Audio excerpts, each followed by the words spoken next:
O cheiro de pólvora ainda pairava no ar quando o capitão caiu de joelhos na areia quente, segurando uma cruz em uma mão e uma adaga ensanguentada na outra. Atrás dele, a selva escondia olhos curiosos. À frente, o mar levava segredos. Mas o que realmente aconteceu naquele descobrimento? As paredes da biblioteca de Sagres guardavam mais do que livros. Escondiam intenções, ambições e silêncios. Era o século XV, e a costa de Portugal olhava para o Atlântico como quem encara um espelho sem reflexo. O que havia além daquele mar escuro? Havia ilhas encantadas, cidades de ouro ou apenas o abismo? Para a maioria, o desconhecido era sinônimo de morte. Para alguns poucos visionários, era uma promessa. Foi ali que o mar deixou de ser fronteira e se transformou em chamado. Tudo começou com uma inquietação antiga. A Europa se recuperava das trevas da Idade Média, mas ainda estava cercada de bloqueios. As rotas terrestres para o Oriente estavam dominadas por impérios muçulmanos. Os preços das especiarias haviam disparado e os cofres das coroas começavam a esvaziar. Era preciso encontrar um caminho alternativo, e esse caminho não estava em terra, mas na água. Portugal foi o primeiro a transformar essa ansiedade em estratégia. Dom Henrique, que a história chamaria de o navegador, não era marinheiro, mas era obcecado pelo mar. Instalou-se no sul, em Sagres, e dali começou a reunir cartógrafos, matemáticos, pilotos experientes e até astrônomos. Cada expedição enviada para a costa africana trazia algo novo. Uma curva do continente, uma corrente desconhecida, um vento traiçoeiro. O oceano ia sendo lentamente decifrado. Mas não era apenas conhecimento o que movia esses homens. Havia rumores sobre reinos ricos ao sul. Fala-se até hoje em mapas secretos que indicavam a localização do lendário Preste João, um suposto rei cristão africano que vivia cercado de ouro. Esses boatos, misturados com fé, ganância e geopolítica, serviram como combustível. O céu era usado como guia, mas os olhos estavam fixos no ouro. Enquanto os portugueses avançavam pelas águas costeiras da África, outros olhos começavam a se abrir. Gênova, Veneza, Castela, todos sentiam que algo estava mudando. A bússola chinesa, trazida via árabes, começava a ser usada nas embarcações. A caravela, leve e ágil, substituía as velhas e pesadas naus. A técnica evoluía e, junto dela, o alcance da ambição humana. Em pouco tempo, os portos se tornaram viveiros de sonhos. Jovens sem herança, nobres falidos, padres, ex-criminosos, todos se alistavam nas viagens. Uns queriam riquezas, outros queriam escapar da miséria. Alguns sonhavam em converter almas, outros apenas em se esconder dos seus próprios pecados. O mar, até então temido, agora era visto como promessa de redenção ou condenação. No entanto, nem todos embarcavam por vontade própria. Surgia também a figura do escravizado africano, capturado nas primeiras incursões em solo estrangeiro. Ainda em pequena escala, mas suficiente para deixar claro que as descobertas vinham acompanhadas de dor. Esse detalhe sombrio, muitas vezes esquecido nos livros escolares, já era uma sombra que se arrastava junto às velas das caravelas. O século XV ainda não havia terminado, e a costa da África já estava mapeada até além do Golfo da Guiné. Mas o desejo era maior. Em reuniões secretas, navegadores falavam de boatos mais ousados, que havia uma rota para o Oriente se navegassem para o Oeste. Um plano tão insano que parecia herege. E foi nesse momento, quando tudo parecia já ousado o suficiente, que um genovês, malquisto pelos próprios conterrâneos, começou a bater à porta das coroas europeias com uma proposta absurda: chegar às Índias atravessando o desconhecido Atlântico. Mas antes que Cristóvão Colombo obtivesse o apoio que mudaria o destino do mundo, um tratado secreto já havia redesenhado o mapa, antes mesmo que o novo mundo fosse conhecido. Em 1493, o Papa Alexandre VI segurava uma pena de ganso entre os dedos. A tinta ainda fresca manchava o papel quando ele traçou uma linha invisível sobre o globo. A oeste, tudo pertenceria à Espanha. A leste, tudo seria de Portugal. Um ato que mudaria para sempre o destino de nações que nem sabiam que existiam. Assim nascia a mais ousada divisão territorial da história humana, o Tratado de Tordesilhas. O curioso é que essa partilha não foi resultado de uma guerra, mas sim de um jogo de influência.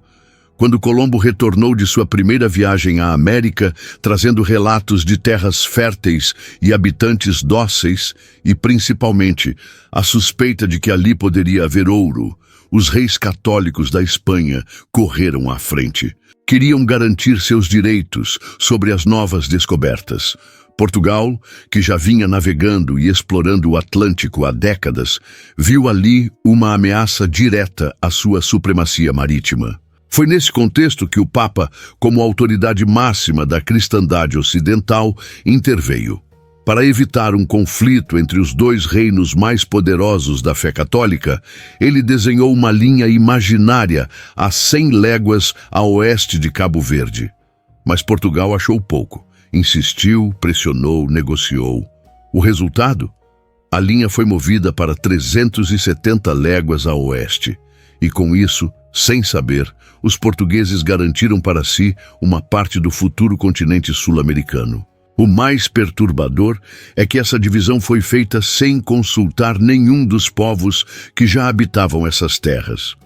Nenhum indígena sabia que em um palácio europeu sua terra natal estava sendo transformada em propriedade. A caneta do Papa tinha mais poder que 1000 exércitos. Enquanto isso, Colombo voltava para o mar, desta vez com mais navios, mais homens e menos ingenuidade. Ele não encontrou as Índias como esperava, mas abriu caminho para um novo tipo de empreendimento: as colônias. Já não se tratava apenas de explorar, mas de dominar. A lógica da navegação mudava, e com ela a lógica da guerra, da religião e da economia. Portugal também acelerou seus planos. Se a Espanha tomava o oeste, era preciso garantir o controle do leste. Avançaram ainda mais na costa africana, dobraram o Cabo da Boa Esperança e em pouco tempo chegariam às tão sonhadas especiarias da Índia. Dois impérios cresciam como raízes opostas, cada um cavando fundo em um lado do planeta. Mas essa pressa gerava conflitos silenciosos. Havia suspeitas de espionagem. Capitães eram acusados de esconder descobertas de propósito para manter o segredo dos bons ventos.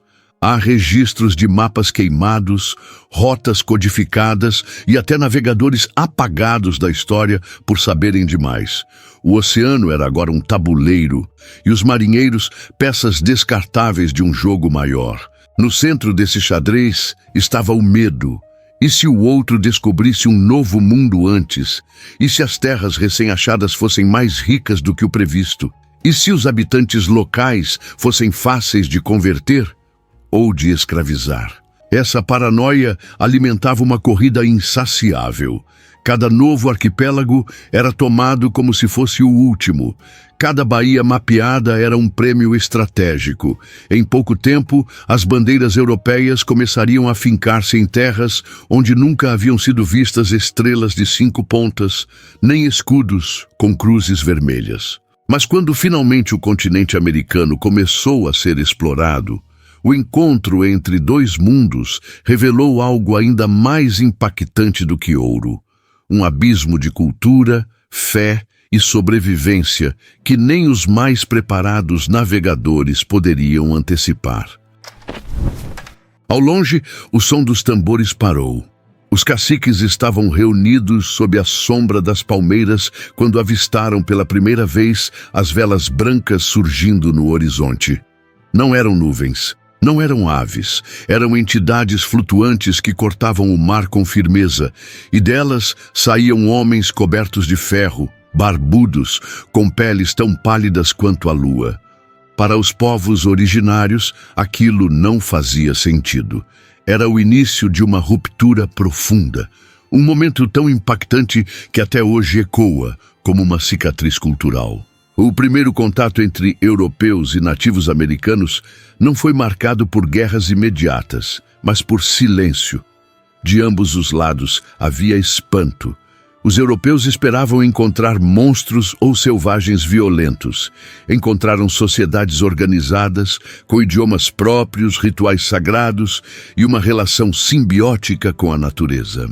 Já os indígenas, por sua vez, tentavam entender o que eram aqueles seres que chegavam trazendo objetos reluzentes, espelhos, contas coloridas e crucifixos.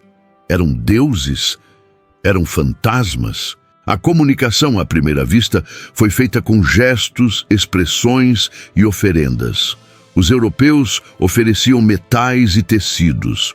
Os nativos retribuíam com frutas, colares e curiosidade. Mas logo o desequilíbrio começou a aparecer. A simples presença dos conquistadores, com suas armas, sua pressa e sua sede de posse, causava desconfiança. Um gesto mal interpretado poderia virar ofensa. Uma aproximação abrupta, uma ameaça. Em pouco tempo, a tensão ocupava o espaço antes preenchido por espanto. As diferenças não eram apenas físicas. A espiritualidade dos povos indígenas era completamente incompatível com a lógica cristã dos invasores.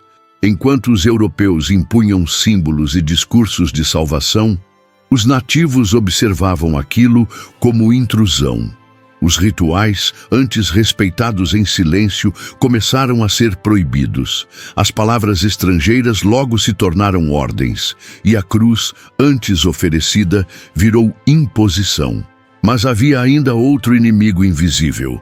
As doenças trazidas pelos europeus dizimaram aldeias inteiras: varíola, gripe, sarampo, enfermidades para as quais os nativos não tinham qualquer imunidade. Em algumas regiões, 70% da população desapareceu em poucos anos. Foi um genocídio silencioso que não precisou de espadas nem pólvora. Bastava respirar o mesmo ar. Ao mesmo tempo, começaram os primeiros registros escritos dos encontros.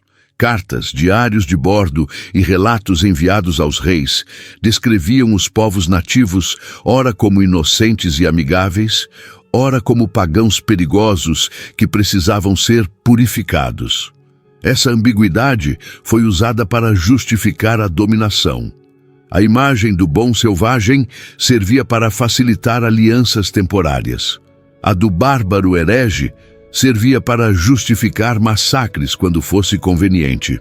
Na prática, os europeus já começavam a interferir nas relações locais. Promoviam divisões entre tribos rivais, ofereciam vantagens a quem se aliava a eles, instigavam disputas internas. O velho truque de dividir para conquistar funcionava até mesmo em terras onde nunca se havia ouvido falar de cristandade ou Europa. Apesar disso, muitos nativos resistiram com sabedoria. Usavam o conhecimento da floresta para evitar os invasores. Criavam armadilhas, usavam venenos, desapareciam entre as folhas. Sabiam que os estranhos eram fortes em campo aberto, mas frágeis quando estavam longe do mar ou de suas embarcações. Essa resistência, embora pouco mencionada nos livros, foi fundamental para retardar o avanço da colonização em várias regiões. Mas quando os europeus perceberam que precisariam mais do que fé e espelhos para dominar, decidiram recorrer a algo ainda mais brutal: o comércio de corpos e a institucionalização do cativeiro.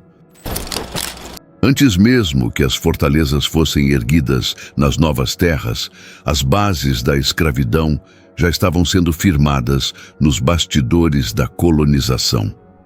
O tráfico de pessoas não começou com navios cheios de africanos amontoados, mas com decisões silenciosas em salas fechadas, onde cifras e lucros pesavam mais que vidas. Era a lógica do lucro disfarçada de missão civilizatória. As primeiras levas de mão de obra forçada vieram dos próprios povos nativos. Com a promessa de educação cristã e proteção contra tribos hostis, muitos indígenas foram levados para servir nas propriedades dos colonos. Mas não havia proteção real, tampouco ensino. Havia castigo, exploração e vigilância. Aos poucos, a estrutura da colônia foi se tornando uma engrenagem onde quem não obedecia era quebrado. Mas os colonizadores perceberam que os nativos, por conhecerem o território, conseguiam escapar com mais facilidade. Fugiam para o mato, misturavam-se às tribos livres, desapareciam com a floresta. Foi então que os olhos da Europa se voltaram para um continente mais distante, a África. Ali, comunidades inteiras eram capturadas com a ajuda de intermediários locais e vendidas como se fossem mercadorias, trocadas por armas, tecidos ou sal. O ciclo estava montado. Os navios saíam da Europa carregados de produtos manufaturados, chegavam à África e os trocavam por pessoas. Depois, cruzavam o Atlântico, levando os cativos até as colônias, onde seriam obrigados a plantar, colher e construir um império que nunca os incluiria como cidadãos. Essa rota macabra ficou conhecida como tráfico transatlântico de escravos. Nas Américas, os africanos foram lançados em um ambiente completamente desconhecido. Não falavam a língua, não conheciam a terra e eram brutalmente punidos por qualquer tentativa de autonomia. Separados de suas famílias, de suas tribos e de suas religiões, muitos viram sua identidade sendo esmagada junto com os grãos que moíam para seus senhores. E ainda assim, resistiram. Muitos quilombos nasceram desse espírito de resistência. Eram comunidades de fugitivos que se refugiavam nas regiões mais isoladas e desafiavam o sistema colonial com uma ousadia que o exército regular não conseguia apagar. Esses espaços viraram fortalezas de cultura, onde se mantinham tradições, músicas, línguas e fé, tudo aquilo que os colonizadores tentavam destruir. Enquanto isso, na Europa, as notícias que chegavam descreviam as colônias como paraísos de riqueza. A nobreza financiava mais viagens, esperando lucros ainda maiores. Plantagens de açúcar e algodão se espalhavam pelas novas terras, exigindo mais braços, mais suor, mais vidas. O que era descobrimento para uns tornava-se inferno para outros. A própria ideia de civilização foi distorcida para justificar o horror. Teólogos escreviam que os africanos eram filhos de Cam, amaldiçoados por Deus e, portanto, subalternos por natureza. Essa crença foi usada para transformar um sistema econômico violento em uma missão divina. Igrejas abençoavam navios negreiros. Coroas selavam documentos que tratavam vidas humanas como carga. O mais perverso é que quanto mais crescia o sistema, mais invisível ele se tornava aos olhos dos que se beneficiavam dele. Nas grandes cidades europeias, o açúcar chegava às mesas sem a sombra do sangue que o produzia. O ouro ornamentava capelas, enquanto seus extratores morriam nos vales. A colônia era um espelho que devolvia brilho à Europa, mas escondia as rachaduras. Porém, em meio à engrenagem do lucro, uma nova figura começava a ganhar poder. O colonizador sem coroa, sem nobreza, mas com sede de domínio. Aquele que transformaria a descoberta em possessão e escreveria as primeiras páginas do império a sangue e fogo. As bandeiras europeias tremulavam em praias ainda sem nome, mas o que realmente fincava domínio era o som dos mosquetes.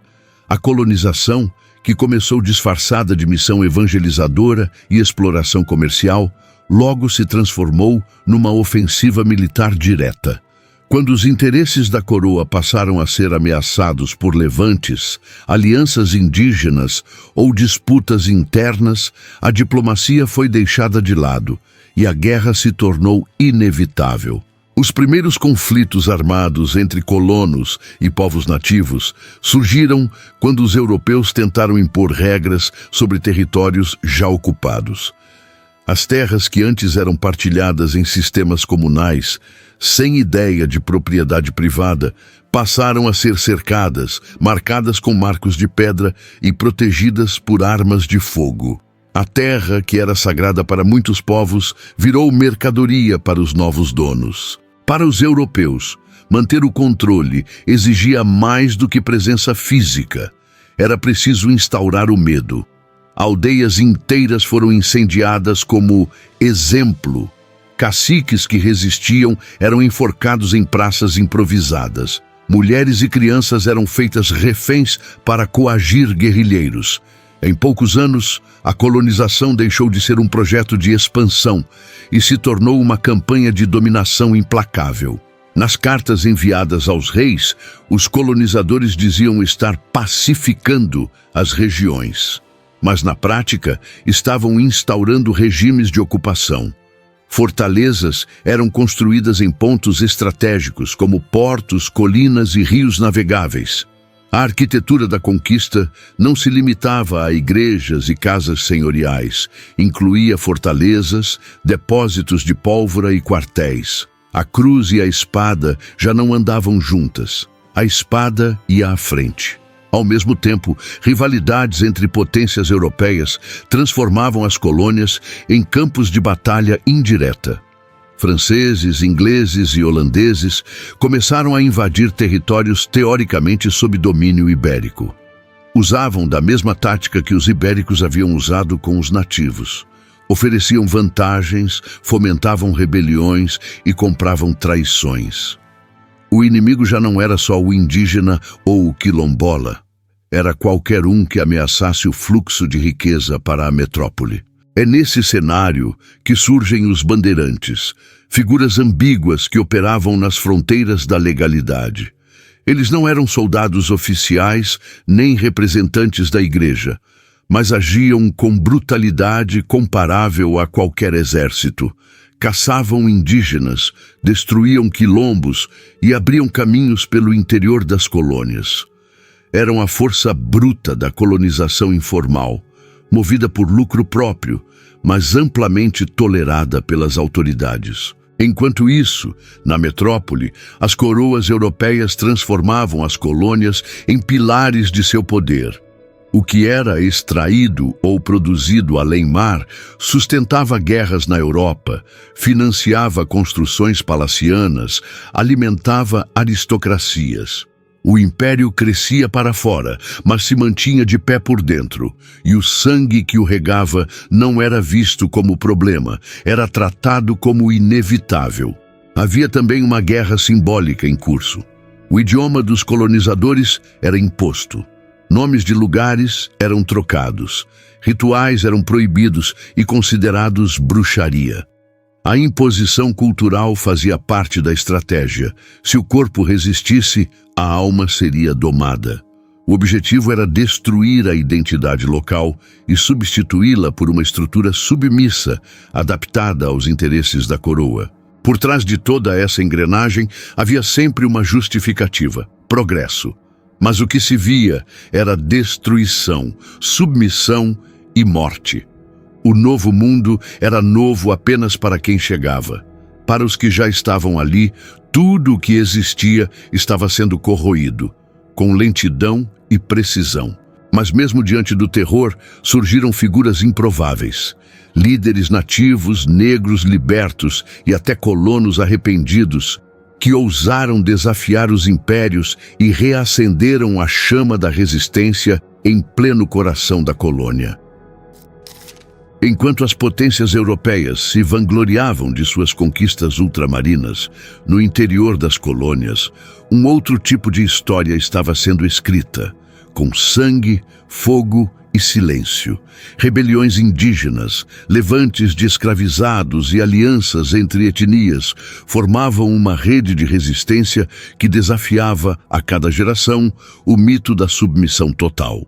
Uma dessas histórias se passou longe das grandes cidades coloniais, em territórios tidos como pacificados. Ali, pequenos grupos de nativos começaram a reconstruir antigos caminhos de comunicação entre tribos, alertando umas às outras sobre os movimentos dos invasores. Criavam sinais com pedras, deixavam rastros simulados para confundir patrulhas e até enviavam mensageiros por trilhas secretas. Sem exércitos nem armamento europeu, operavam com inteligência coletiva. Ao mesmo tempo, nas regiões dominadas por latifúndios, surgiam rebeliões de escravizados que se recusavam a aceitar o destino imposto. Algumas eram organizadas com meses de antecedência, usando canções codificadas e cultos religiosos como disfarce para reuniões estratégicas. Outras aconteciam no calor da revolta, provocadas por castigos extremos ou mortes injustas. Em todas, havia um fio condutor, a consciência de que a liberdade valia mais que a própria vida. Esses atos de rebeldia não eram exceções, eram frequentes, espalhados e persistentes. A cada nova repressão surgia um novo foco de resistência. Alguns líderes se tornaram lendas vivas, homens e mulheres que não aceitavam a servidão, mesmo sabendo que não veriam a vitória final. Muitos deles foram capturados, torturados, mortos e esquecidos. Mas seus nomes continuaram circulando entre os oprimidos, como brasas ocultas, esperando o sopro da próxima geração. Curiosamente, algumas dessas revoltas contaram com apoio inesperado. Colonos pobres, soldados desertores e até religiosos que enxergavam na escravidão uma heresia. Essas alianças improváveis não eram comuns, mas quando aconteciam, causavam verdadeiros abalos nas estruturas do poder local. Mostravam que o império não era tão sólido quanto parecia, bastava um tremor na base para fazer a torre balançar. As autoridades coloniais tentavam conter esse avanço com mais violência. Espalhavam o medo como forma de controle. Queimavam aldeias, destruíam quilombos, publicavam editais com ameaças públicas, mas, por mais que perseguissem os corpos, não conseguiam capturar o espírito da resistência. Ele estava nas histórias contadas à noite, nas músicas cantadas em voz baixa, nos símbolos entalhados em pedras, nos olhos de quem não se deixava dobrar. Com o tempo, os mapas das colônias começaram a mostrar manchas de terras perigosas, regiões insubmissas, zonas selvagens. Eram os espaços onde o controle europeu nunca foi completo. Lugares onde a história oficial preferiu não entrar. E justamente nesses lugares é que sobreviveu a memória daquilo que a conquista tentou apagar. O mais impressionante é que muitos desses movimentos não tinham um líder central, nem um plano unificado. Eles surgiam de forma orgânica, como resposta direta à opressão. Eram, em sua essência, a prova de que nenhum sistema, por mais cruel ou estruturado, consegue eliminar por completo o desejo de liberdade. Hoje pouco se fala dessas vozes. Poucos sabem seus nomes, seus rostos, seus feitos. A história escrita pelos vencedores preferiu glorificar navegadores, coroas e tratados. Mas há uma outra história, subterrânea, pulsando por baixo das páginas oficiais.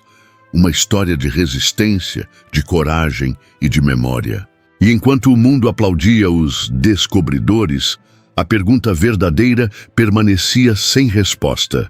O que foi realmente descoberto e o que, até hoje, permanece escondido sob o manto da conquista.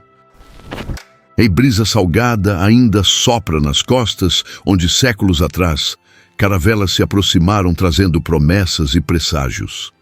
O capitão ajoelhado na areia, com cruz em punho e sangue nos dedos, cena evocada no início deste relato, não foi uma exceção. Foi símbolo de uma era onde fé, ambição e violência caminharam lado a lado. Mas o que realmente foi descoberto naquela época? Os manuais escolares ensinaram que o mundo se ampliou, que rotas foram abertas, que civilizações se encontraram. Mas a verdade é que, para milhões de pessoas, o encontro significou perda. Perda de território, de cultura, de identidade. A era das grandes navegações não foi apenas uma jornada em direção ao desconhecido. Foi, acima de tudo, uma imposição do conhecido sobre o invisível. Porém, há algo que os mapas nunca conseguiram capturar: a força de quem resistiu. As histórias contadas em segredo, as lutas não documentadas, os cantos de liberdade murmurados sob a lua. Esses fragmentos sobrevivem até hoje, não nas vitrines dos museus, mas nas veias de quem carrega o legado dos que se recusaram a se curvar. O mundo mudou, mas as perguntas continuam. O que é progresso? Quem tem o direito de nomear terras, de impor uma fé, de decidir o que é civilização e o que é selvageria? Se essa história te fez refletir, talvez ela também precise ser contada por mais pessoas. Curta este vídeo, inscreva-se no canal e compartilhe com quem precisa ouvir o outro lado da história.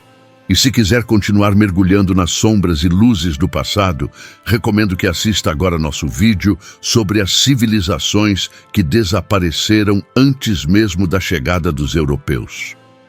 A história não termina na chegada. Ela começa com o que foi silenciado.